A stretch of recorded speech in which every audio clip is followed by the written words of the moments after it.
That is the issue I'm saying. That there's a problem in our country. Parenting our children is a serious national issue. As a Muslim in our religion, there is a provision in our religion that says citizens must listen and respect leaders. That is how our children are brought up.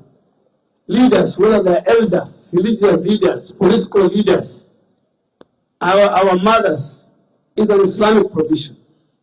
And I think as a people of Kenya, we must have a discussion as a moral issue. Why is it that our children are insulting leaders? Our children are drawing and putting leaders in coffins, celebrating when leaders, they say leaders have died. And again, now we are transporting the same culture to our neighboring countries. And I want to make it very clear. Each country has its own governance structure. Each country has its own way of running its affairs. Each country has its own culture.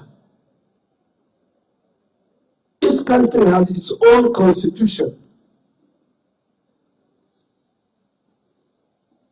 And the East Africa Protocol does not give you that freedom to go and interfere with the internal affairs of another country, member of East Africa Community.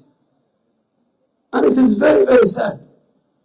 People who hold very important constitutional offices in our country want to go and interfere with the internal affairs of our member state countries. The President of Kenya is the chairman of East Africa Community. We have a very cordial relationship with our neighbors. But let me make it very clear.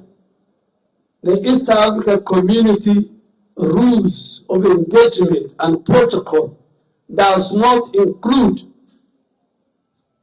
activism and civil society people to go and interfere with the running of the internal affairs of any of our member country states.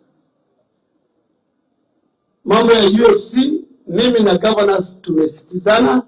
The problem is, some people want me to make popular decisions. No, I will make the right decision. I have spoken to the Senate, I have spoken to the National Assembly. In their wisdom, if they allocate the 4.2 billion that is required to make our healthcare workers, who I have a lot of respect for, the UFC staff, if that provision is made, by July, I will, working with the Council of Governors, we will transition them to permanent and pensionable.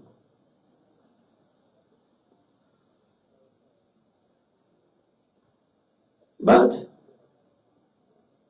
number two, the Council of Governors have agreed with me. I met the chair of the Health Committee on Friday. I am pro-devolution, and I know health is devolved. There is no way you can have a contract with the county government and your payroll is in MOH. There's no way. There was a lot of corruption involved with that payroll. And it's part of my duty to clean that corruption. So every county can account for who is working and who is not working.